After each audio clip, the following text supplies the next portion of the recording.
Alright guys, Jack here, JBF Music and Guitar Lessons. I'm back with one of these kind of reactiony, review, critiquey things. Now, I've been warned about this song, and for the first time ever potentially, I have actually heeded the warnings. So the song in question is Puzzle by Band-Maid. I've done a ton of Band-Maid reactions you can get with the eye, which I think will be up there. And while my videos typically have a much more kind of analysis-driven thing, I've been told it's probably better to split this into two videos, so I think I'm going to do a more kind of standard reaction, just kind of take the song in, then probably do a separate video breaking it down. And just before we crack into it, I want to say a huge shout out and a massive thank you to Rabbi Rabs and Matt Hartzman for their continued support on Patreon. I really appreciate it, guys. A lot of these videos do end up getting demonetized, so if you want to chuck some money in the tip jar, I'll put the link below. But Puzzle, Band-Maid, let's hop to it.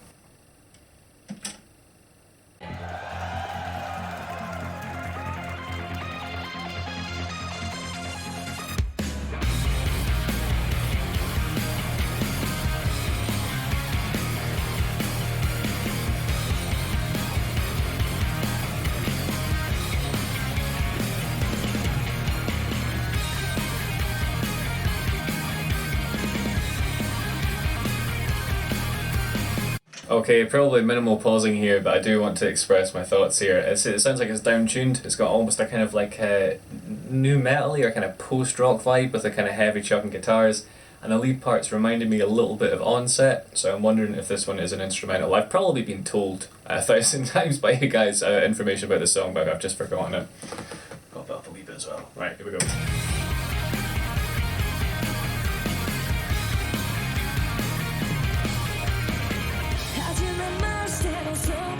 Not an instrumental. Cool chord progression.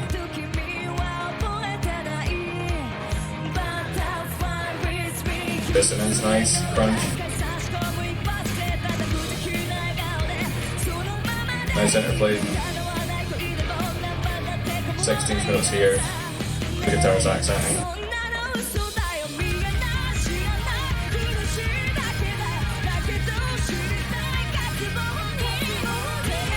Nice harmony.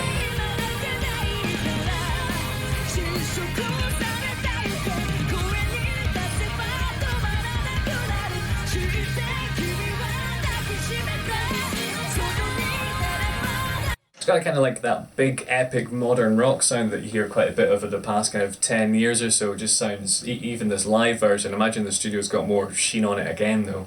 If you're new here, please feel free to do the whole subscribe, enable notifications, you know, all that great stuff. And regular and new viewers alike, comments and likes are greatly appreciated. Any suggestions for stuff you think I should check out, fire it below. I've got a huge list that I really need to get around to organising better of stuff I've been told I need to check out. At the same time, I just love looking at it because I know I've got this like almost never-ending list of new bands that I've never heard before that I'll get to experience for the first time.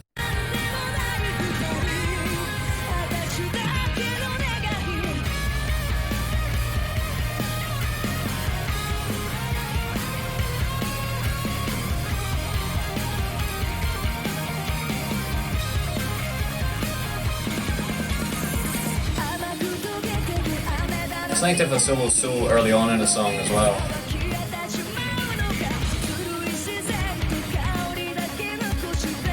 Similar theme to the other verse, but changed up with the octave she's in.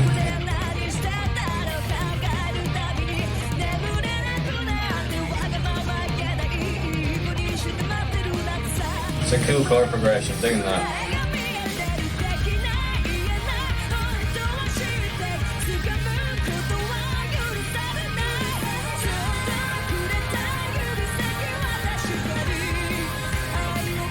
So a lot of the kind of from the chorus is coming from it going half time. This is a thing I've covered before, so I will link to if I remember which video it is with the eye up there. It's a trick you can use in composing. By half time I mean that the drum beats, instead of going oompa oompa oompa, it's going like pa, pa. You'll hear it when it comes round.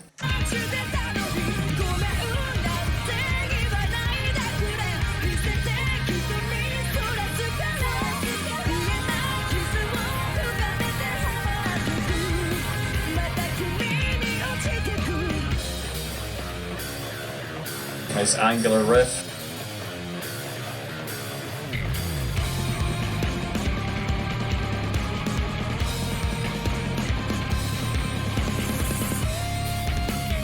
Solo number 2.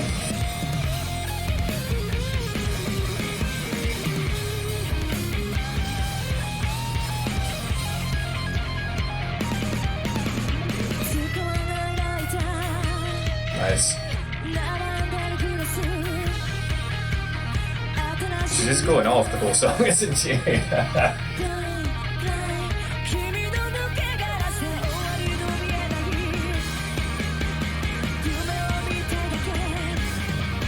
Like epic build going on.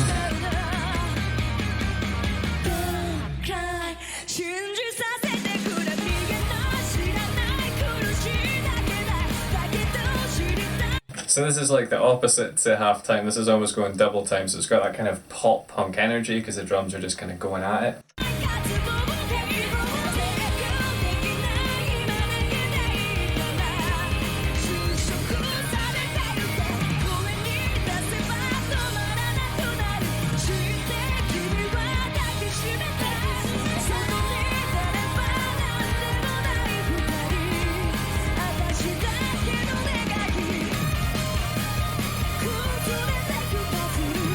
Nice synth coming on over the top.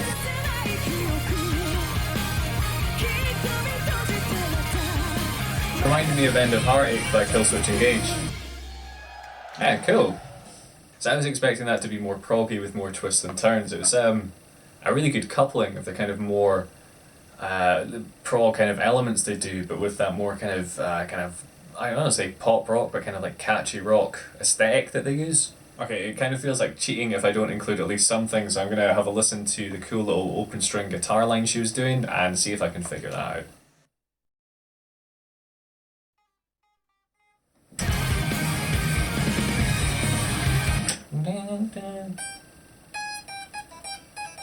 Okay, so quickly listening to, as soon as I heard the kind of opening notes, I thought it was down-tuned. It sounds like it's probably just an E flat, which is, guitar's tuned to E, right? So this low string here is an E. An E flat is just going down from here to here. But it's going to take me a while to retune all the strings and get it into pitch. So I'm going to use a trick that I've been informed that Kanami uses rather than using a different guitar or down tuning. She just uses an effect to make it sound like her guitar's in a different tuning. So what I'm going to do here is I've got up my little my kind of patch I'm using, my typical Band-Maid patch. I'm going to pop a pitch shifter, so that's going to shift the pitch of the instrument in front of everything. So you can see here, I'm going to turn it on, and what I'm going to do here is to shift, voice shift 1, I'm going to move that down to -1. So this should now be, that should now be an E flat. It's going to sound really weird to me because I can hear the guitar acoustically as well as kind of through, coming back through the software here. So I'm sticking it more or less at the front of the chain. I've got a compressor, then it's going into my pitch shifter, then all the kind of usual stuff I have to make it sound a bit like Band-Maid. And then what I've got here, you'll see -1, so that's everything being moved down 1. That voice is at 100%. I'm not doing any other harmonies over it, so voice shift 2 is down at 0% here, so I can move it up to like 80 or whatever. I'm leaving that at 0. And the mix is 100. So what this means is I'm just getting the down-tuned signal. If the mix was at 50, I'd get a combination. In fact, I'll put it on 50 so you can get an idea of the horrendous cacophony that I'm hearing. So I'm just playing one note, right? But because it's been synthetically doubled a semitone below, you get this horrible dissonance. So just bear in mind that when I'm playing, I'm hearing this because I'm hearing the pitch of the regular guitar combined with this, okay? Right, so we're up at the 15th fret on the E string. You're going to pick that, pull off to the open E. Same idea with the 14th fret, all the way down to the 10th. So you have this. And then you repeat that, so you have... Then we're going to go up to the 15th again, then up to the 17th. So when you're working stuff like this out, if you listen to the overall contour, so if you ignore the open E string, there's this melody. Right? So if you listen out for that first, and then you get used to hearing like what an open string sounds like, you can kind of piece together what's going on. So let's have a crack at up to speed. I haven't really learned this, so you might have to bear with me.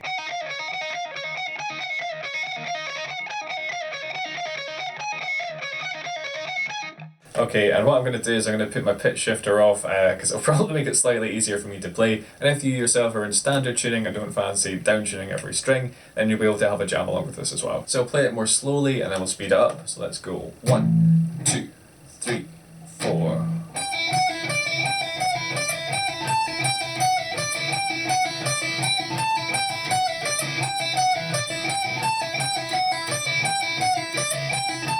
It's a bit tricky to work out how you want to finger this one. I'm kind of using these fingers and then position shifting, but it might be better using my third and second fingers. Let's give that a go.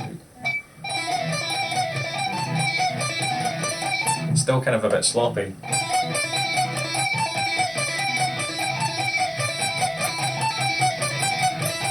It's getting there, but obviously I need to put the time in to get that one under my fingers properly. Go for it. 1, 2, 3, 4.